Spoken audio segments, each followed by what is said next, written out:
വഴിയരികിൽ അങ്ങനെ കുത്തിയിരുന്നു. വഴിയോരത്തിലെ അങ്ങ് ഉட்கார்ந்தார். പിന്നെ വിതുമ്പി വിതുമ്പി കരയാൻ തുടങ്ങി. അവർ തേമ്പി തേമ്പി അഴുതാർ. ആരോ ആ വഴിക്ക് വന്നു.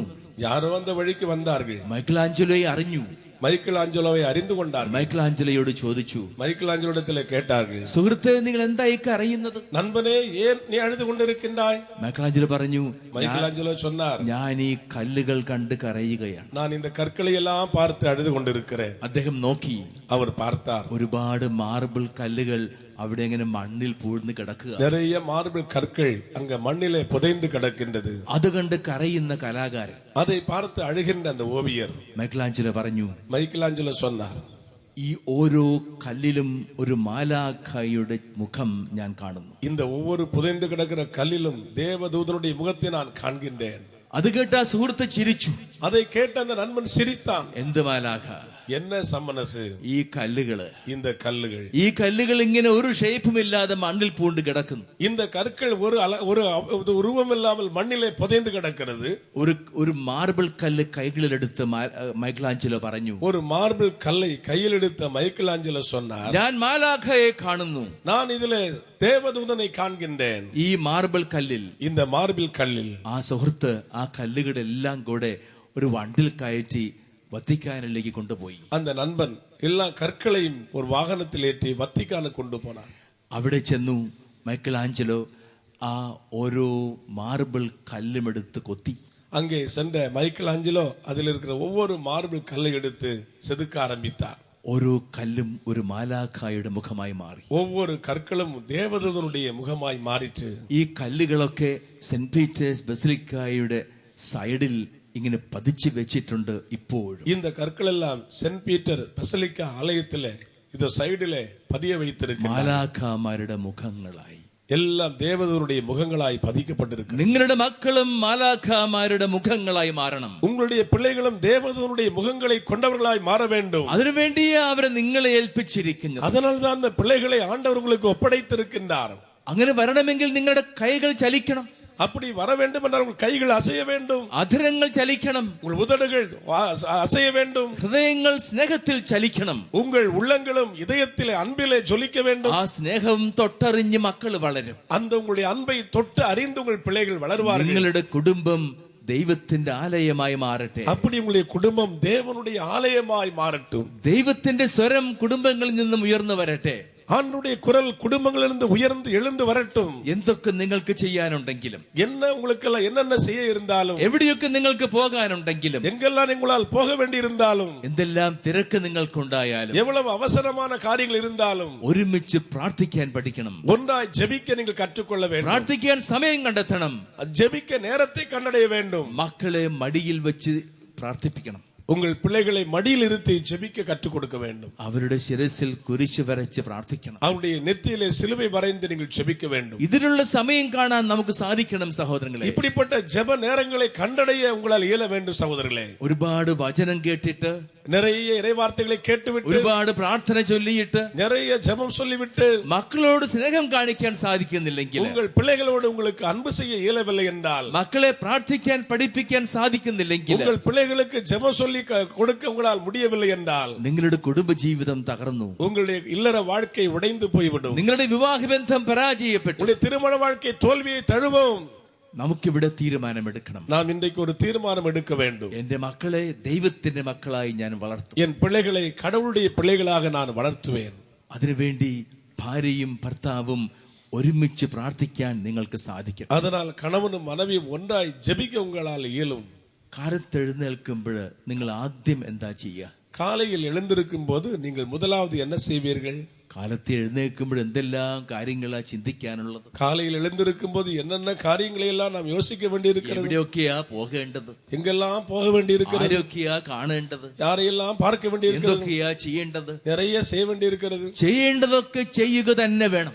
நாம் செய்ய வேண்டியதெல்லாம் கண்டிப்பாய் செய்தே ஆக வேண்டும். കാണേണ്ടവരെയൊക്കെ കാണുക തന്നെ വേണം. நாம் பார்க்க வேண்டியவர்களை கண்டிப்பாய் பார்த்தே ஆக வேண்டும். പക്ഷെ ഒരു കാര്യം, ஆனால் ஒரு காரியம், ആദ്യം കാണുന്ന കണ്ണുകൾ ദൈവത്തിന്റെ കണ്ണുകളാവണം. இதோ நீங்கள் முதலில் பார்க்க வேண்டிய கண்கள் இறைவனுடைய கண்களை நீங்கள் காண வேண்டும். ആദ്യം കാണേണ്ടത് ദൈവത്തെ ആയിരിക്കണം. நீங்கள் முதலில் காண வேண்டியது ஆண்டவரை காண வேண்டும். ആദ്യം കേൾക്കുന്ന സ്വരം ദൈവത്തിന്റെ വചനമാവണം. நீங்கள் முதலில் கேட்க வேண்டிய குரல் ஆண்டவருடைய குரலா வார்த்தையா இருக்க வேண்டும். കാലത്തെ എഴുന്നേൽക്കുന്ന അപ്പച്ചനും അമ്മച്ചിയും காலையில் எழுந்திருக்கிற அப்பாவும் அம்மாவும் ഒരുമിച്ചിരുന്ന് ദൈവത്തെ സ്തുതിക്കണം.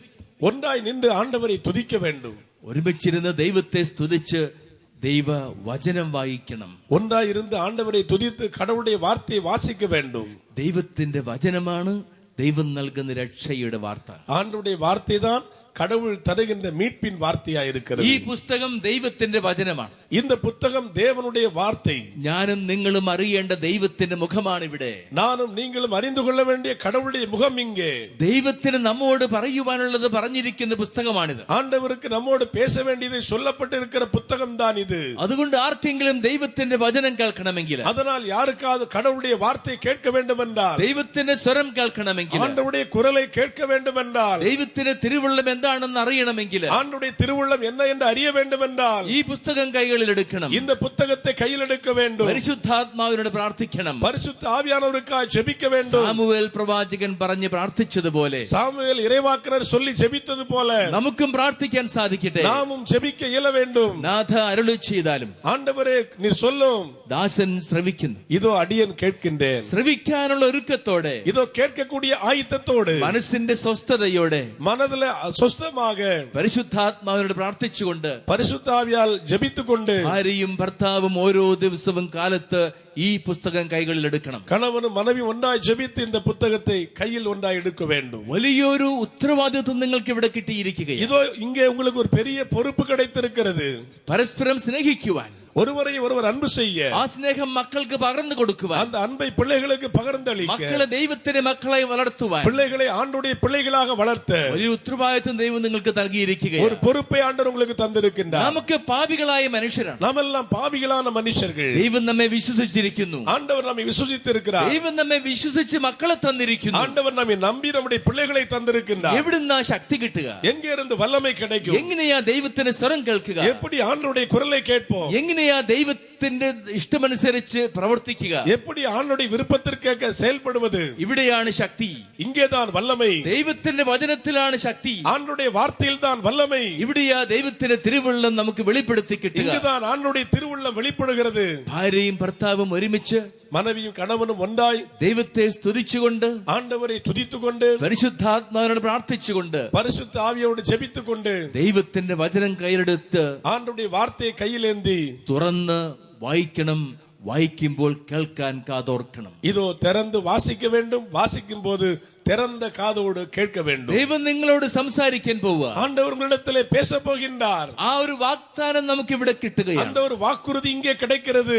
ആരൊക്കെ ദൈവത്തിന്റെ വചനം കയ്യിലെടുക്കുന്നുവോ, யாரெல்லாம் ஆண்டவருடைய வார்த்தை கரங்களில் ஏந்துகின்றோமோ, പരിശുദ്ധാത്മാവിന്റെ അഭിഷേകത്തിൽ ഈ പുസ്തകം തുറന്ന് വായിക്കുന്നുവോ, பரிசுத்தாவினுடைய துணையோடு அபிஷேகத்தோடு இந்த புத்தகத்தை திறந்து வாசிக்கின்றோமோ, അവരോടൊക്കെ സംസാരിക്കുമെന്ന വാഗ്ദാനം ദൈവം നമുക്ക് നൽകിയിരിക്കുന്നു. அவர்களோடெல்லாம் பேசுவார் என்ற வாக்குறுதியை தேவன் நமக்கு தந்திருக்கின்றார். അതുകൊണ്ടായത് ദൈവത്തിന്റെ വചനം എന്ന് നാം പറയുക. அதனால்தான் இதை தேவனுடைய வார்த்தை என்று சொல்லுகின்றோம். ഇത് വെറും പുസ്തകമല്ല, இது வெறும் ஒரு புத்தகம் அல்ல, ഇത് വചനമാണ്. இது இறைவார்த்தை. ദൈവം സംസാരിക്കുന്നു. தேவன் பேசுகின்றார். ദൈവം സംസാരിക്കാൻ ഉപയോഗിക്കുന്ന പുസ്തകമാണ്. தேவன் பேசுவதற்கு உபயோகிக்கிற தேவ புத்தகம் அது. ദുഃഖത്തിന്റെ നാളുകളിൽ, கவலையின் நாட்களில் നമ്മെ സമാശ്വസിപ്പിക്കുവാൻ, நமக்கு ஆறுதல் தருவதற்கு, നമ്മോട് സംസാരിക്കുവാൻ நம்மோடு பேசுவதற்கு ദൈവം ഉപയോഗിക്കുന്ന പുസ്തകമാണിത്. ஆண்டவர் உபயோகிக்கிற புத்தகம் தான் இது. സങ്കടത്തിന്റെ നാളുകളിൽ, சங்கடங்களின் நாட்களில் എന്ത് ചെയ്യണമെന്നറിയാതെ വിഷമിക്കുമ്പോൾ, என்ன செய்ய வேண்டும் என்று அறியாமல் வேதனைப்படும் போது, നാം എന്ത് ചെയ്യണമെന്ന് நாம் என்ன செய்ய வேண்டும் നമ്മോട് என்று പറയുവാൻ நம்மோடு சொல்ல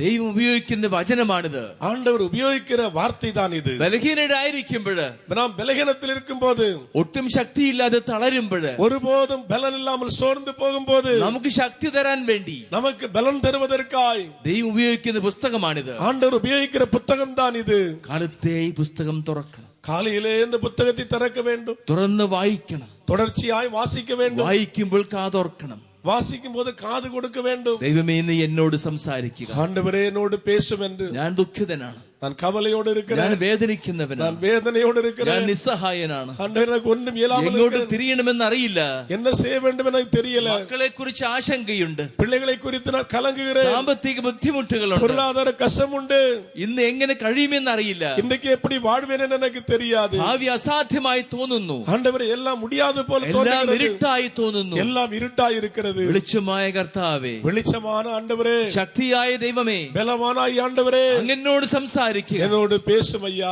ഈ പ്രാർത്ഥനയോട് നാം വായിക്കും. இந்த ஜெபத்தோடு வாசிக்க வேண்டும். ദൈവം നമ്മോട് സംസാരിക്കും. ஆண்டவர் நம்மோடு பேசுவார். ദൈവത്തിന്റെ വാക്ക് നാം കേൾക്കും. ஆண்டுடைய வார்த்தையை நாம் கேட்போம். ദൈവത്തിന്റെ ശക്തി നമ്മിലേക്ക് ഒഴുകിയെത്തുന്നത് ஆண்டுடைய வல்லமை நமக்குள்ளே ஊற்றப்படும் போது നാം തിരിച്ചറിയും. நாம் அதை அறிந்து கொள்வோம். ദൈവത്തിന്റെ വചനത്തിൽ ദിവസം തുടങ്ങുക.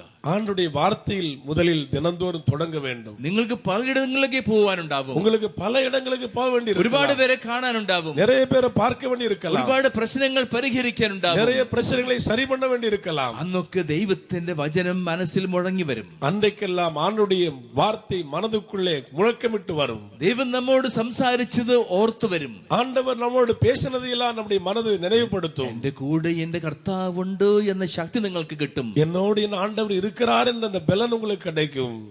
അങ്ങനെയാ ദിവസം തുടങ്ങേണ്ടത്. அப்படிதான் ஒவ்வொரு நாளும் நாம் ஆரம்பிக்க வேண்டியிருக்கு. നിങ്ങൾ വൈകുന്നേരം തിരിച്ചു വരുന്നു. நீங்கள் மாலை திரும்பி வருகிறீர்கள். ഒരു ദിവസം മുഴുവൻ നിങ്ങൾ ജീവിച്ചു. ஒரு நாள் முழுவதும் நீங்கள் வாழ்ந்தீர்கள். നിങ്ങൾ ക്ഷീണിച്ചു കാണും. நீங்கள் சோர்ந்து போனீர்கள். ഒരുപാട് വിഷമങ്ങൾ ഉണ്ടായി കാണും. நிறைய கவலைகள் கஷ்டங்கள் ஏற்பட்டிருக்கலாம். ആരെങ്കിലും നിങ്ങളെയൊക്കെ പരിഹസിച്ചു കാണും. யாராவது உங்களை அவமானப்படுத்தி இருப்பார்கள். ഹൃദയത്തിന് മുറിവുണ്ടാവും. உங்கள் உள்ளத்திலே காயங்கள் ஏற்படலாம். ഇതെല്ലാം വെച്ച് നിങ്ങളുടെ മുറിയിലേക്ക് വരികയാ. இதையெல்லாம் எடுத்துக்கொண்டு உங்களுடைய அறை வீட்டுக்கு வருகின்றீர்கள். എവിടെയാ നമുക്ക് വിമോചനം കിട്ടുക? எங்கே நமக்கு இதிலிருந்து விடுதலை? എവിടെയാ നമ്മുടെ മുറിവുകൾ ഉണങ്ങി വരിക? எங்கே நம்முடைய காயங்கள் ஆறும்? എങ്ങനെയാ നമുക്ക് ക്ഷമിക്കാൻ സാധിക്കുക? எங்களை எப்படி மற்றவர்களை மன்னிக்க முடியும்? ദൈവത്തിന്റെ ശക്തിയിൽ നിന്നാണ്. ஆண்டுடைய வல்லமையிலிருந்து தான். ദൈവത്തിന്റെ വചനമാണ് ദൈവത്തിന്റെ ശക്തി. ஆண்டுடைய வார்த்தை தான் ஆண்டுடைய சக்தி. വീണ്ടും ഒരുമിച്ച് പ്രാർത്ഥിക്കുക. மறுபடியும் ஒன்றாய் ஜெபிக்க வேண்டும். ഭാര്യയും ഭർത്താവും പരസ്പരം മുഖത്തോട് മുഖം നോക്കണം. மனைவியும் கணவனும் ஒருவரும் முகத்தை பார்க்க வேண்டும். എന്നിട്ട് പ്രാർത്ഥിക്കണം. அதற்கு பிறகு ஜெபிக்க வேண்டும். എന്നിട്ട് വചനം വായിക്കണം. அதற்கு பிறகு இறைவார்த்தை வாசிக்க வேண்டும். എന്തെങ്കിലുമൊക്കെ ക്ഷമിക്കാനുണ്ടാവും പരസ്പരം. இது ஏதாவது நாம் ஒருவரோடு மன்னிக்க வேண்டி இருக்கும். അതൊക്കെ ക്ഷമിക്കണം. அதையெல்லாம் மன்னித்து விட வேண்டும். എന്തെങ്കിലുമൊക്കെ വിഷമം ഉണ്ടാകും മനസ്സിൽ. மனசுல ஏதாவது கவலைகள் இருக்கலாம். അതൊക്കെ പങ്കുവെക്കണം. அதெல்லாம் ஷேர் பண்ணீங்க. എന്തെങ്കിലും തെറ്റുകൾ ചെയ്ത് കാണും. ஏதாவது தவறுகள் செய்திருப்போம். அதற்கு മാപ്പ് ചോദിക്കണം. அதற்கெல்லாம் மன்னிப்பு கேட்க வேண்டும். ദൈവത്തിന്റെ സാന്നിധ്യം ശക്തിയായി നമ്മിലേക്ക് ഒഴുകി വരും. அப்படி என்றால் ஆண்டுடைய பிரசன்னம் வல்லமையாய் நமக்குள்ளே ஊற்றப்படும். ദൈവത്തിന്റെ വചനം നമ്മിൽ നിറഞ്ഞു വരും. ஆண்டுடைய வார்த்தை நமக்குள்ளே நிரம்பி நிரம்பி வரும். ക്ഷീണമെല്ലാം മാറി, சோர்வுகள் எல்லாம் மாறும். വലിയ സമാധാനത്തോടെ பெரிய அமைதியோட നാം കിടക്കാൻ പോകും. நாம் படுக்க போகின்றோம். ഈ ഒരു അനുഭവത്തിലേക്ക് നാം തിരിച്ചു വരണം സഹോദരങ്ങളെ. இப்படிப்பட்ட ஒரு அனுபவத்திற்குள்ளாக திரும்பி வர வேண்டும் சகோதரர்களே. ദൈവത്തിന്റെ വചനത്തിൽ പണിയപ്പെട്ട കുടുംബമായി മാറണം. ஆண்டுடைய வார்த்தையால் கட்டப்பட்ட குடும்பங்களாக மாற வேண்டும். വിശുദ്ധ മത്തായിയുടെ സുവിശേഷം 7-ാം അധ്യായത്തില് புனித மத்தேயு நற்செய்தி 7ஆம் அதிகாரத்தில் സുവിശേഷകൻ നമ്മോട് പറയുന്നു, நற்செய்தியாளர் இப்படி சொல்லுகின்றார், എങ്ങനെയാ ജീവിക്കേണ്ടത് എന്ന്. எப்படி ஜீவிக்கிறது என்று. രണ്ടു തരം മനുഷ്യരെ കുറിച്ചാ ഇവിടെ പറയുക. ரெண்டு விதமான மனிதனை குறித்து இங்கு சொல்லப்படுகிறது. വെറും മണലിൽ വീട് പണിതവൻ. ஒரு மணலில் வீடு கட்டின மனிதன். പണിയാൻ എളുപ്പമാ. மணலில் வீடு கட்டுவது சுலபமான காரியம். മണലിന്റെ പുറത്ത് കല്ല് വെച്ച് വീട് പണിതാ മതി.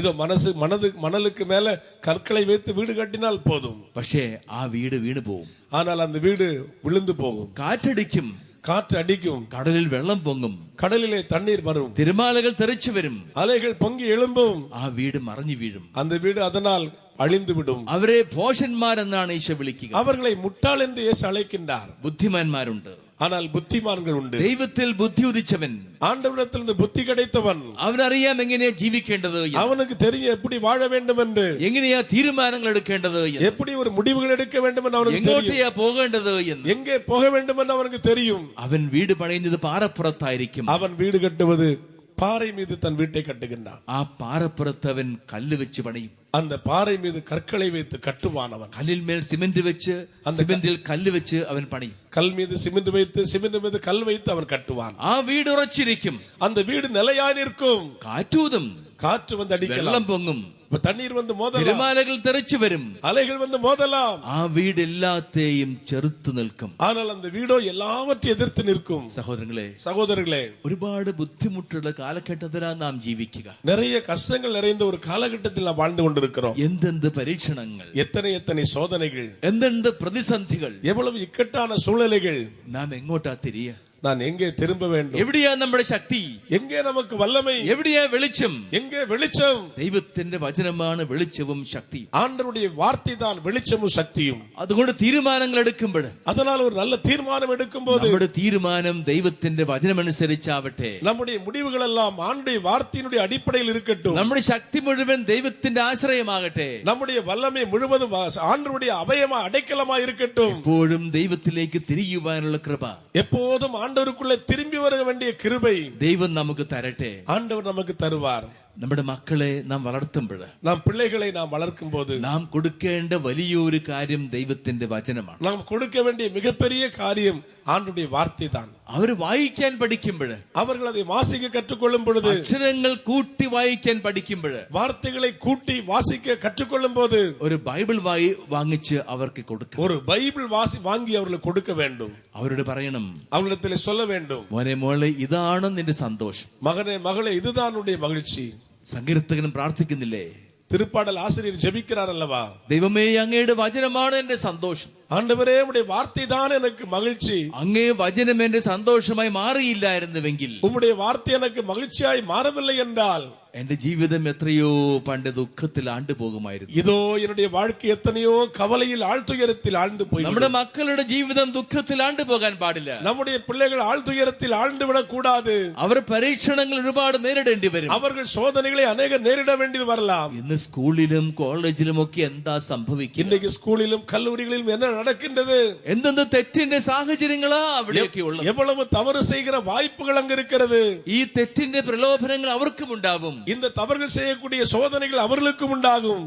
ആ പ്രലോഭനങ്ങൾ വരുമ്പോൾ, அந்த சோதனைகள் வரும்போது, അവരുടെ സുഹൃത്തുക്കൾ തെറ്റിലേക്ക് അവരെ കൊണ്ടുപോകുമ്പോൾ, அவர்களுடைய நண்பர்கள் எல்லாம் தவறுக்குள்ளாக அந்த பிள்ளைகள் நடத்தும் போது, അവർ തിരിച്ചറിയണം அவர்கள் அறிந்து கொள்ள வேண்டும், ഏതാണ് ശരി ഏതാണ് തെറ്റ് എന്ന്. எது தவறு எது சரி என்று அவர்கள் அறிந்து கொள்ள வேண்டும். അവർ എങ്ങനെ തിരിച്ചറിയും? அவர்கள் எப்படி அதை அறிந்து கொள்வார்கள்? തെറ്റിന്റെയും ശരിയുടെയും മാനദണ്ഡം എന്താണ്? இதோ தவறினுடைய அந்த சரியினுடைய அதனுடைய இது என்ன? തെറ്റിന്റെയും ശരിയുടെയും മാനദണ്ഡം ദൈവത്തിന്റെ വചനമാണ്. இதோ தவறு அல்லது சரி அதனுடைய எல்லா பரிகாரம் வேத வசனம் தான். ഈശോ പറഞ്ഞു, இயேசு சொன்னார், യോഹന്നാന്റെ സുവിശേഷം 11 അധ്യായം 11 വാക്യം, யோவான் நற்செய்தி 11 அதிகாரம் 11 இறைவசனம், ദൈവമേ, അങ്ങേ വചനമാകുന്ന സത്യം. ஆண்டவரே, உம்முடைய வார்த்தை என்ற அந்த வல்லமை சக்தி. ദൈവത്തിന്റെ വചനത്തെ സത്യമായി കാണാൻ നമ്മുടെ മക്കൾക്ക് സാധിക്കും. ஆண்டவருடைய வார்த்தையை சத்தியமாக உண்மையாய் காண நம்முடைய பிள்ளைகளால் இயல வேண்டும். ആ വചനത്തെ മുറുകെ പിടിച്ചുകൊണ്ട് ജീവിക്കാൻ അവർക്ക് സാധിക്കട്ടെ. அந்த வார்த்தையை இரு கட்டியாய் பிடித்துக்கொண்டு வாழ அந்த பிள்ளைகளால் இயல வேண்டும். ഒരിക്കലും അവർ തെറ്റിപ്പോവില്ല. ஒருபோதும் அவர்கள் தவறி செல்ல மாட்டார்கள். പക്ഷെ ഒരു കാര്യം നാം തിരിച്ചറിയണം. ஆனால் ஒரு காரியத்தை நாம் தெளிவாய் அறிந்து கொள்ள வேண்டும். ദൈവത്തിന്റെ വചനം ഏൽപ്പിക്കപ്പെട്ടിരിക്കുന്നത് ദൈവത്തിന്റെ സഭയ്ക്കാണ്. இது ஆண்டுடைய வார்த்தை ஒப்புக் கொடுக்கப்பட்டிருக்கிறது ஆண்டுடைய சபைக்கு. 12 ശിഷ്യന്മാർക്കാണ് ദൈവം പഠിപ്പിക്കാനുള്ള, കർത്താവ് പഠിപ്പിക്കാനുള്ള അധികാരം നൽകിയിരിക്കും. 12 சீடர்களுக்கு ஆண்டவர் இதை கற்றுக் கொடுக்க அதிகாரத்தை கொடுத்திருக்கின்றார். പിതാവിന്റെ പക്കലേക്ക് കയറുന്നതിന് മുമ്പ്, இதோ அப்பாவுடைய வருவதற்கு முன்னதாக ശിഷ്യന്മാരോട് ഈശോ പറഞ്ഞു, சீடர்களிடத்தில் இயேசு சொன்னார், നിങ്ങൾ പോയി ലോകമെമ്പാടും പോയി എന്റെ വചനം പ്രസംഗിക്കുകയും അവരെ പഠിപ്പിക്കുകയും ചെയ്യുക. நீங்கள் உலகத்திற்கெல்லாம் சென்று படைப்புகளுக்கெல்லாம் இறைவார்த்தை நற்செய்தி அறிவிங்கள். ഈ അധികാരം കിട്ടിയിരിക്കുന്നത് ദൈവത്തിന്റെ സഭയ്ക്കാണ്. இந்த அதிகாரம் கிடைத்திருப்பது ஆண்டவருடைய சபைக்கு. ഈ 12 ശിഷ്യന്മാർ കൈവയ്പ് വഴി, இந்த 12 சீடர்கள் கை வைத்து ஜெபித்ததன் வழியாக ഇന്നത്തെ സഭാധികാരികൾക്ക് ആ അധികാരം കൈമാറിയിരിക്കും. இன்றைக்கு சபை அதிகாரிகளுக்கு இந்த அதிகாரத்தை ஆண்டு தந்திருக்கின்றார். പരിശുദ്ധ മാർപ്പാപ്പായും பரிசுத்த பாப்பானவரும் മെത്രാന്മാരും ஆயர்களும் ഒരുമിച്ച് ചേർന്നിരിക്കുന്ന ഒരു സമിതിയുണ്ട്. இதோ ஒன்றாய் சேர்ந்து கூடுகிற ஒரு சமிதி உண்டு. അവരാണ് ദൈവത്തിന്റെ വചനം വ്യാഖ്യാനിച്ച് പഠിപ്പിക്കുന്നത്. அவர்கள் தான் ஆண்டுடைய வார்த்தை விளக்கம் கூறி கற்றுக் கொடுக்கின்றவர்கள். ഇന്ന് ഇഷ്ടം പോലെ വ്യാഖ്യാനിക്കുന്ന ഒരുപാട് മനുഷ്യരുണ്ട്. இன்றைக்கு நிறைய இதெல்லாம் அர்த்தம் கொடுக்கிற உலகத்தில் உண்டு. അവരുടെ വഴികളിലേക്ക് നാം തെറ്റിപ്പോകാൻ പാടില്ല. அவருடைய வழிகளை நோக்கி நாம் தவறி போய்விடக் கூடாது. കത്തോലിക്ക സഭ എങ്ങനെയാണോ വചനം വ്യാഖ്യാനിക്കുന്നത്, கத்தோலிக்க திருச்சபை வார்த்தைகளை எப்படி விளக்குகின்றது, അതനുസരിച്ച് വചനം മനസ്സിലാക്കാൻ നമുക്ക് സാധിക്കട്ടെ. அதை அனுசரித்து இறைவார்த்தை புரிந்து கொள்ள நாம் உணர வேண்டும். മക്കൾക്ക് അതൊക്കെ പഠിപ്പിക്കാൻ നമുക്ക് സാധിക്കട്ടെ. நம்முடைய பிள்ளைகளுக்கு அதெல்லாம் கற்றுக் கொடுக்க நாம் முயல வேண்டும். ഇന്ന് സ്കൂളുകളിലും കോളേജുകളിലും இன்றைக்கு பள்ளிகளிலும் கல்லூரிகளிலும் മറ്റു പല സ്ഥാപനങ്ങളിലും மற்ற பல ஸ்தாபனங்களிலும் കത്തോലിക്കരല്ലാത്തവര് ഒരുപാട് പേര് നമ്മുടെ മക്കളെ പിടിച്ചു വലിക്കുന്നുണ്ട്. இதோ கத்தோலிக்க சபையை சாராதவர்கள் அநேகர் நம்முடைய பிள்ளைகளை இழுத்துக்கொண்டு செல்கின்றார்கள். ആ തെറ്റുകളിലേക്ക് പോകാൻ നമ്മുടെ മക്കൾക്ക് സാധിക്കാതിരിക്കട്ടെ. இதோ அந்த தவறுகளுக்கு செல்ல நம்முடைய பிள்ளைகளால் இயலாமல் இருக்கட்டும். നിങ്ങൾ അതൊക്കെ അവർക്ക് തിരിച്ചു കൊടുക്കണം. நீங்கள் இவைகளெல்லாம் உடைய பிள்ளைகளுக்கு போதிக்க வேண்டும். എവിടെയാണ് ശരി, എവിടെയാണ് തെറ്റ്, எங்கே சரி எங்கே தவறு என்று நீங்கள் போதிக்க வேண்டும். സ്നേഹമുള്ള സഹോദരി സഹോദരന്മാരെ, அன்புள்ள சகோதர சகோதரிகளே, മക്കൾക്ക് വേണ്ടി നിരന്തരം പ്രാർത്ഥിക്കുക. பிள்ளைகளுக்காக தொடர்ச்சியாக நிரந்தரமாய் நீங்கள் ஜெபிக்க வேண்டும். എപ്പോഴും അവർക്ക് വേണ്ടി പ്രാർത്ഥിച്ച് ദൈവത്തിന്റെ തിരുമുമ്പിൽ വരണം. எப்பொழுதும் அவர்களுக்காக ஜெபித்து ஆண்டவருக்கு திருமுன் வர வேண்டும். നമുക്ക് സഹനങ്ങൾ ഉണ്ടാവും, நமக்கு துன்பங்கள் வரலாம், ദുഃഖങ്ങൾ ഉണ്ടാവും, துயரங்கள் வரலாம். എന്തുകൊണ്ടാ നമുക്ക് സഹനങ്ങൾ ഉള്ളത്? எதற்காக நமக்கு சோதனைகள் வருகிறது? ഈ സഹനങ്ങളും ഈ വേദനകളും കർത്താവിന്റെ കുരിശോട് ചേർത്ത് ദൈവത്തിന് കാഴ്ചവെക്കാൻ വേണ്ടിയിട്ട്, இந்த துன்பங்களும் இந்த வேதனைகளும் சோதனைகளையும் ஆண்டவருடைய சிலுவையோடு சேர்த்து ஆண்டவருக்கு காணிக்கையாய் ஒப்படைக்க வேண்டும்.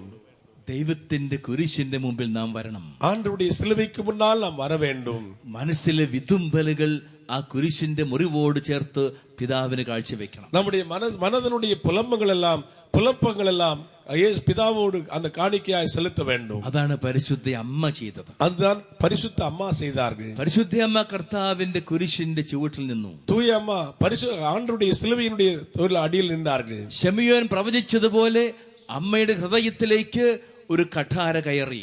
சிமியோன் இறைவாக்கன் சொன்னது போல அந்த தாயினுடைய உள்ளத்திலே ஒரு வாள் ஊடுருவிட்டு അമ്മ വേദനിച്ചു. அம்மா வேதனைப்பட்டார்கள். ഒരമ്മയും തന്റെ മകനെ കാണാൻ പാടില്ലാത്ത വിധമാണ് പരിശുദ്ധ അമ്മ ഈശോയെ കണ്ടത്. இது ஒரு தாய் தன் மகனை இந்த நிலையில் பார்க்க கூடாது, அப்படி ஒரு வண்ணமாக தன் மகனை தாய் கண்டாள். അമ്മ കുരിശിന്റെ ചുവട്ടിൽ നിന്ന് വിതുമ്പി.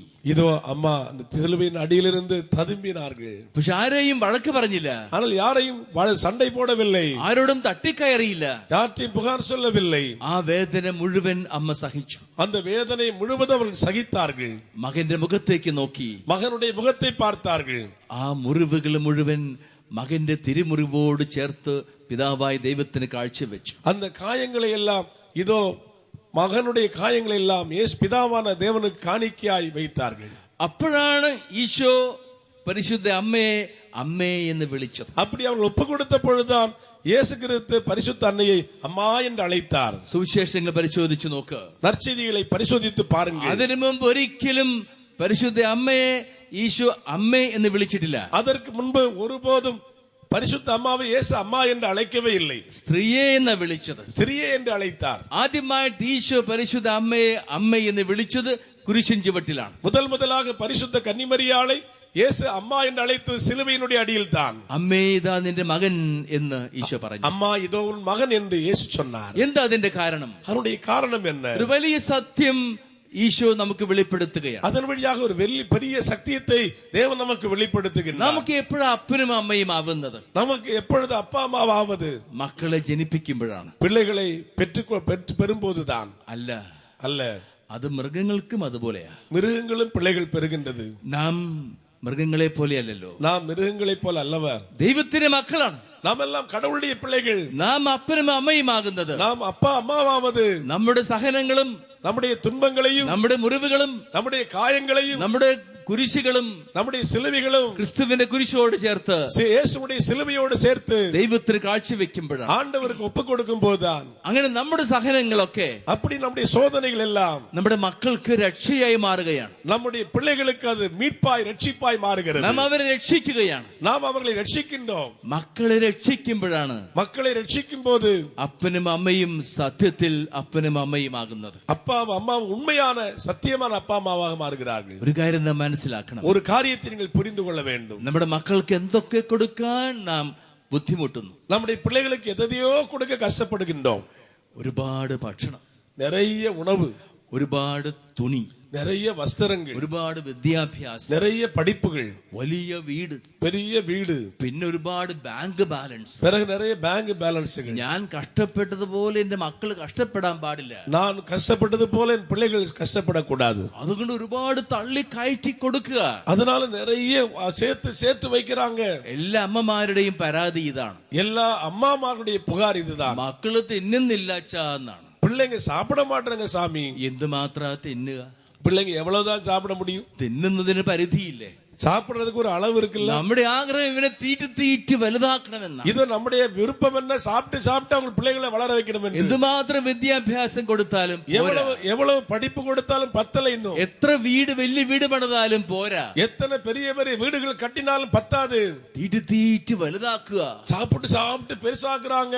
അങ്ങനെ മക്കളൊക്കെ ഇറച്ചിക്കോഴികളായിട്ട് മാറുക. அப்படி எல்லாம் பாத்தீங்கன்னா பிள்ளைகள் எல்லாம் கறிக்கோழியா மாறிட்டு இருக்காங்க. ബ്രോയിലർ ചിക്കൻ, ബ്രോയിലർ ചിക്കൻ എന്തിനു കൊള്ളാം? எது கொள்ளாம்? அது അനങ്ങാൻ പാടില്ലല്ലോ, അസയக்கூடாதுല്ല. அந்த ഇറച്ചിക്കോഴികൾക്ക് അനങ്ങാൻ പാടില്ല, கறிக்கோழிகள் அசையவே கூடாது. അങ്ങനെയാ നമ്മൾ മക്കളെ വളർത്തുന്നത്. அப்படிதான் இன்றைக்கு நம்முடைய பிள்ளைகளை ആർക്ക് വേണ്ടി? யாருக்காக? എന്തിനു വേണ്ടി? எதற்காக? ഈ മക്കള്, இந்த பிள்ளைகள் നിങ്ങൾ കൊടുത്ത വീട് ഉപേക്ഷിച്ച്, உங்களை கொடுத்த வீட்டை விட்டு, നിങ്ങൾ തീറ്റിപ്പോറ്റിയ ആ ശരീരം വിട്ടുപേക്ഷിച്ച്, இதோ அந்த நீங்கள் கொடுத்தீங்களே சாப்பாடு, அந்த சரீரத்தை விட்டு അവൾ തെരുവീഥിയിലൂടെ നടക്കാൻ കണ്ടിട്ടില്ലേ? அவர்கள் தெருவீதியில் நடக்கிறதை பார்த்திருக்கிறீர்கள் அல்லவா? എന്താ കാരണം? என்ன காரணம்? കൊടുക്കേണ്ടത് കൊടുത്തില്ല, நீங்கள் கொடுக்க வேண்டியதை கொடுக்கவில்லை, കൊടുക്കേണ്ടത് കൊടുക്കുന്ന സമയത്ത് കൊടുത്തില്ല, கொடுக்க வேண்டியதை கொடுக்க வேண்டிய நேரத்தில் கொடுக்கவில்லை. ഈ ലോകത്തിലെ ഒരുപാട് സാമഗ്രികൾ കൊണ്ട് അവിടെ നിറയ്ക്കാമെന്ന് വിചാരിച്ചു. இந்த உலகத்தில் நிறைய காரியங்களுக்கு அங்கெல்லாம் நிரப்பி விடலாம் என்று எண்ணினோம். ഉള്ളം നിറഞ്ഞില്ല, ஆனால் உள்ளம் நிறையவில்லை, ഒന്നും നിറഞ്ഞില്ല, ஒன்றுமே நிறையவில்லை. ജീവിതം ശൂന്യമാണെന്ന് അവർക്ക് തോന്നി, வாழ்க்கை வெறுமனையாய் விட்டது என்று அவர்கள் தோன்றிற்று. അതുകല്ലേ ഡ്രഗ് അടിച്ച് നടക്കുന്നത്. அதனால் தான் போதை மருந்துகளை ஏற்றி பிள்ளைகள் நடந்து கொண்டிருக்கிறார்கள். നാം ഒരു കാര്യം മനസ്സിലാക്കണം, நாம் ஒரு காரியத்தை புரிந்து கொள்ள வேண்டும். നാം കൊടുക്കേണ്ടത് നമ്മുടെ കണ്ണുനീരാണ്. இதோ நாம் கொடுக்க வேண்டியது நம்முடைய பிள்ளைகளுக்கு நம்முடைய கண்ணீர், നമ്മുടെ വേദനകളാണ്, நம்முடைய வேதனைகள், നമ്മുടെ സങ്കടങ്ങളാണ്, நம்முடைய கவலைகள். എങ്ങനെയാ കണ്ണുനീരും സങ്കടങ്ങളും വേദനകളും മക്കൾക്ക് കൊടുക്കുക? எப்படி கண்ணீரையும் வேதனையும் சங்கடங்களையும் பிள்ளைகளுக்கு எப்படி கொடுப்பது? നിങ്ങളുടെ ജീവിതത്തിൽ ഒരു സഹനം ഉണ്ടാകുമ്പോൾ, உங்கள் வாழ்க்கையில ஒரு சோதனை வரும்போது, ആരെങ്കിലും നിങ്ങളെ തെറ്റിദ്ധരിക്കുന്നു, யாராவது உங்களை தவறாக புரிந்து கொள்ளலாம், നിങ്ങളുടെ നല്ല പേരും പോയി, உங்க நல்ல பேரெல்லாம் கெடுத்துட்டாங்க, നിങ്ങൾക്കെതിരെ എന്തെങ്കിലും പറഞ്ഞു പരത്തുന്നു, உங்களுக்கு விரோதமா எதையாவது சொல்லிக்கிட்டே இருக்காங்க, മനസ്സൊരുപാട് വേദനിച്ചു, அதனால் மனது நிறைய வேதனைப்பட்டு അപ്പൊ എന്താ ചെയ്യേണ്ടത്? அப்ப என்ன செய்ய வேண்டும்? നിങ്ങൾക്കെതിരെ ഇല്ലാവചനം പറഞ്ഞു പരത്തിയവർക്കെതിരെ ദ്വേഷം മനസ്സിൽ നിറഞ്ഞു വരികയാണ്. இதோ அப்படி நீங்கள் இருக்கும்போது உங்களுக்கு விரோதமா இல்லாத போல சொன்னவங்களை பற்றிய கோபம் உங்கள் மனசுல வருது. അത് പാടില്ല, அது கூடாது. നിങ്ങളുടെ ഉള്ളു നീറുമ്പോൾ, உங்கள் உள்ளம் கஷ்டப்படும் போது നീ തിരിച്ചറിയണം, நீ அறிந்து கொள்ள வேண்டும். അപ്പച്ചമാരെ അമ്മച്ചിമാരെ നിങ്ങൾ തിരിച്ചറിയണം, தாயே தகப்பனை நீ திரும்பி அறிந்து கொள்ள வேண்டும். ഇത് സമ്മാനത്തിന്റെ സമയം, இது பரிசுடைய வேளை. ദൈവം നിങ്ങൾക്ക് സമ്മാനം തന്നിരിക്കുന്നു. ஆண்டவர் பரிசுகளை உங்களுக்கு வழங்கி இருக்கிறார். എന്താ നിങ്ങളുടെ കണ്ണുനീര്? என்ன உங்களுடைய கண்ணீர்? ചങ്കിൽ നിറയുന്ന വേദന, நெஞ்சில் இருக்கிற வேதனை, ദൈവം നൽകിയ സമ്മാനം, ஆண்டவர் தந்த பரிசு, മക്കൾക്ക് കൊടുക്കാനുള്ള സമ്മാനം, இவைகளெல்லாம் பிள்ளைகளுக்கு பகிர்ந்து கொடுக்க வேண்டிய பரிசு. കർത്താവിന്റെ കുരിശിന്റെ ചുവട്ടിൽ വരണം. இதோ ஆண்டுடைய சிலுவையினுடைய அண்டை வர வேண்டும். ചുവട്ടിൽ വന്ന് കുരിശിലേക്ക് നോക്കണം. ஆண்டுடைய சிலுவை அண்டை வந்து சிலுவையை பார்க்க வேண்டும். പരിശുദ്ധ അമ്മയോട് ചേർന്ന് തിരുമുമ്പിൽ നിൽക്കണം. പരിശുദ്ധ അന്നയോട് ചേർന്ന് അവരുടെ തിരുസമുഖത്തിൽ இருக்க வேண்டும். കുരിശിലെ തിരുമുറിവോട് ചേർത്ത്, இதோ சிலுவினுடைய திருக்காயங்களோடு சேர்க்க வேண்டும். നിങ്ങളുടെ മനസ്സിന്റെ മുറിവ്, நம்முடைய மனதின் காயங்கள், ആ ദുഃഖം, அந்த കവலை, ആ വേദന, அந்த வேதனை നിങ്ങൾ കാഴ്ചവെക്കണം. நீங்கள் அதை காணிக்கையாக படைக்க നിങ്ങളുടെ வேண்டும். മക്കളുടെ രക്ഷയ്ക്ക് വേണ്ടി, உங்கள் பிள்ளைகளுடைய மீட்பிற்காக നിങ്ങൾ പറയണം ദൈവത്തോട്, நீங்கள் சொல்ல வேண்டும் ஆண்டவரிடத்திலே, കർത്താവേ എന്റെ മോൻ കോളേജിലാണ്, ஆண்டவரே என் மகன் கல்லூரியிலே, അവൻ വളരണം, அவன் வளர வேண்டும், അങ്ങയുടെ മകനായി വളരണം, உம்முடைய மகனாய் வளர வேண்டும். എന്റെ ഈ സഹനം, என்னுடைய இந்த துன்பம், ഈ വേദനയെ കുറിച്ച് இந்த வேதனை பற்றி എനിക്ക് പരാതിയില്ല, எனக்கு புகார் இல்லை, ആരോടും വിദ്വേഷവുമില്ല, யார் மீதும் எனக்கு வெறுப்பில்லை. ഞാൻ ഈ നീറ്റിൽ അങ്ങേക്ക് കാഴ്ചവെക്കുന്നു, நான் இந்த கசப்பான அனுபவத்தை காணிக்கையாக படைக்கின்றேன். അങ്ങയുടെ സഹനത്തോട് ചേർത്ത്, உம்முடைய துன்பத்தோடு சேர்த்து, അങ്ങേ കുരിശോട് ചേർത്ത്, உம்முடைய சிலுவையோடு சேர்த்து, പിതാവായ ദൈവത്തിന് ഞാൻ കാഴ്ചവെക്കും. ஆண்டவராய் கடவுளுக்கு காணிக்கையாக ஒப்படைக்கின்றேன். എന്റെ മകൾ വഴിതെറ്റിപ്പോകാൻ പാടില്ല, என் மகள் வழிதவறி போக கூடாது, എന്റെ മകൻ ജയിക്കണം, என் மகன் வெற்றி பெற வேண்டும். ഇതാ ഞാൻ കർത്താവേ എന്റെ സഹനം കാഴ്ചവെക്കുന്നു. இதோ ஆண்டவரின் துன்பத்தை நான் உமக்கு காணிக்கையாக படைக்கிறேன். കർത്താവിന്റെ കുരിശിന്റെ ചുവട്ടിൽ നിന്ന് ஆண்டவருடைய சிலுவையினுடைய அடியிலிருந்து സഹരക്ഷകരായി മാറണം. இணை மீட்பராக மாற வேண்டும். അങ്ങനെ മാറുമ്പോഴാണ് அப்படி நாம் மாறும்போது മക്കൾ രക്ഷ പ്രാപിക്കുന്നത്. நம்முடைய பிள்ளைகள் மீட்படைவார்கள். മക്കൾ ദൈവത്തിന്റെ മക്കളായി വളരുന്നു. பிள்ளைகள் ஆண்டவருடைய பிள்ளைகளாக வளர்வார்கள். പൗലോസ്ലീഹ കൊളോസ്സോസുകാർക്ക് എഴുതി. பவுல் கொலோசியருக்கு எழுதினார். 1-ാം അധ്യായം 24-ാം വാക്യം. முதல் அதிகாரம் 24வது வசனம். കൊളോസ്യരെ ഞാൻ സന്തോഷിക്കുന്നു. கொலோசியரே நான் மகிழ்கின்றேன். എന്തിനാ സന്തോഷിക്കുന്നത്? ஏன் அவர் மகிழ்கின்றார்? എന്റെ സഹനങ്ങളോർത്ത്, என் തുன்பங்களை நினைத்து പൗലോസ്ലീഹ എഴുതുകയാണ്. பவுல் எழுதுகின்றார். കൊളോസ്യരെ എന്റെ സഹനങ്ങളോർത്ത് ഞാൻ സന്തോഷിക്കുന്നു. கொலோசிய மக்களே என் துன்பத்தை நினைத்து நான் மகிழ்கின்றேன். നിങ്ങൾക്ക് വേണ്ടിയുള്ള ക്രിസ്തുവിന്റെ സഹനത്തെ എന്റെ സഹനത്തിലൂടെ ഞാൻ പൂർത്തിയാക്കുന്നു. உங்களுக்காக இருக்கிற கிறிஸ்துவுடைய துன்பத்தை என் துன்பத்தின் வழியாக நான் நிறைவு பெற்றுகிறேன். ക്രിസ്തു നിങ്ങൾക്ക് വേണ്ടി സഹിച്ചു. ஆண்டவர் உங்களுக்காக சகித்தார். ആ സഹനത്തിൽ പോരായ്മയുള്ളത്, அந்த சகிப்பிலே குறை இருக்கலாம். എന്റെ സഹനത്തിലൂടെ, என்னுடைய துன்பத்தின் வழியாக ക്രിസ്തുവിന്റെ സഹനത്തോട് ചേർത്ത് വെച്ച, இயேசு கிறிஸ்துவுடைய துன்பத்தோடு சேர்த்து வைத்து എന്റെ സഹനത്തിലൂടെ என்னுடைய துன்பத்தின் வழியாக ഞാൻ പൂർത്തിയാക്കുന്നു. நான் அதை நிறைவு செய்கின்றேன். അതുകൊണ്ട് കൊളോസ്യരെ ഞാൻ സന്തോഷിക്കുന്നു. அதனால் கொலோசியரே நான் சந்தோஷப்படுகிறேன். നിങ്ങളുടെ സഹരക്ഷകരായി മാറാൻ എനിക്ക് സാധിക്കുന്നു. உங்களுடைய இணை மீட்பராக மாற எனக்கு முடிகின்றது. അതാണ് ദൈവത്തിന്റെ തിരുവുള്ളം. இதுதான் ஆண்டவருடைய திருவுள்ளம். മാതാപിതാക്കളെ, அப்பா அம்மாக்களே, നിങ്ങൾ മക്കളോട് പറയണം, நீங்கள் உங்கள் பிள்ளைகளுக்கு சொல்ல வேண்டும், എന്തൊക്കെ ഞാൻ നിങ്ങൾക്ക് തന്നിട്ടുണ്ടെങ്കിലും, என்னெல்லாம் உங்களுக்கு நான் கொடுத்திருந்தாலும், എന്റെ ദൈവത്തിന്റെ മുമ്പിൽ, என் ஆண்டவருக்கு முன்னால் നിങ്ങൾക്ക് വേണ്ടി ഞാൻ കൊടുക്കുന്നത്, உங்களுக்காக நான் கொடுப்பது എന്റെ സഹനങ്ങളാണ്, எங்கள் துன்பங்களை தான், എന്റെ വേദനകളാണ്, என் வேதனைகளை கொடுக்கிறேன், എന്റെ കണ്ണുനീരാണ്, என் கண்ணீரை கொடுக்கின்றேன். എന്റെ സഹനങ്ങളെ കുറിച്ച് എനിക്ക് പരാതിയില്ല. நான் படுகிற துன்பங்களை குறித்து எனக்கு புகார் இல்லை. എനിക്ക് ആരോടും വിദ്വേഷവുമില്ല. எனக்கு யாரோடு வெறுப்பு இல்லை. എന്റെ മക്കൾക്ക് വേണ്ടിയിട്ടാണ്, பிள்ளைகளுக்காகத்தான், അവർ വളരാൻ വേണ്ടിയിട്ടാണ്, அவர்கள் வளருவதற்காகத்தான், ദൈവത്തിന് മക്കളായി വളരാൻ വേണ്ടിയിട്ടാണ്, ஆண்டவருடைய பிள்ளைகளாக வளரத்தான். അങ്ങനെയാണ് വളർത്തേണ്ടത്. அப்படிதான் நம்முடைய பிள்ளைகளை வளர்க்க வேண்டும். അപ്പോൾ ഈശോ നിങ്ങളെ വിളിക്കും. அப்ப இயேசு உங்களை அழைக்கின்றார். അമ്മേ, அம்மா, അപ്പച്ച എന്ന് വിളിക്കും. அப்பா என்று அழைப்பார்கள். സഹോദരങ്ങളെ, சகோதரர்களே, ദൈവത്തിന്റെ തിരുമുമ്പിൽ നമ്മുടെ ദൈവവിളി മനസ്സിലാക്കാൻ നമുക്ക് സാധിക്കട്ടെ. ஆண்டவருடைய திரும்ப சமூகத்திலே நம்முடைய இறையழைத்தலை புரிந்து கொள்ள வேண்டும். நாம் നിങ്ങളുടെ മക്കൾ തെറ്റ് ചെയ്യുന്ന കാണുമ്പോൾ, உங்கள் பிள்ளைகள் தவறாய் நடப்பதை பார்க்கும்போது, നിങ്ങളുടെ മക്കൾ തെറ്റിന്റെ വഴിയിലേക്ക് നീങ്ങിപ്പോകുമ്പോൾ, உங்களுடைய பிள்ளைகள் தவறான பாதைகளிலே விலகி செல்லும் பொழுது, കാണാൻ പാടില്ലാത്ത സിനിമകൾ നിങ്ങളുടെ മക്കൾ കണ്ടുവെന്ന് നീ മനസ്സിലാക്കുമ്പോൾ, காணக்கூடாத படங்களை உங்கள் பிள்ளைகள் பார்க்கிறார்கள் என்று நீங்கள் புரிந்து கொள்ளும் போது, പോകാൻ പാടില്ലാത്ത സ്ഥലത്തേക്ക് നിങ്ങളുടെ മക്കൾ പോയി എന്ന് നിങ്ങൾ തിരിച്ചറിയുമ്പോൾ, போகக்கூடாத இடத்திற்கு உங்கள் பிள்ளைகள் போய்விட்டார்கள் என்று நீங்கள் கேள்விப்படும் போது, നിങ്ങൾ കർത്താവിന്റെ കുരിശിന്റെ ചുവട്ടിൽ വരണം. நீங்கள் ஆண்டுடைய சிலுவை அண்டை நீங்கள் வர வேண்டும். കർത്താവിന്റെ തിരുവിലാവ് കാണണം. ஆண்டுடைய திருவிழாவை நீங்கள் பார்க்க வேண்டும். നിങ്ങളുടെ സഹനങ്ങൾ നിങ്ങൾ ഓർക്കണം.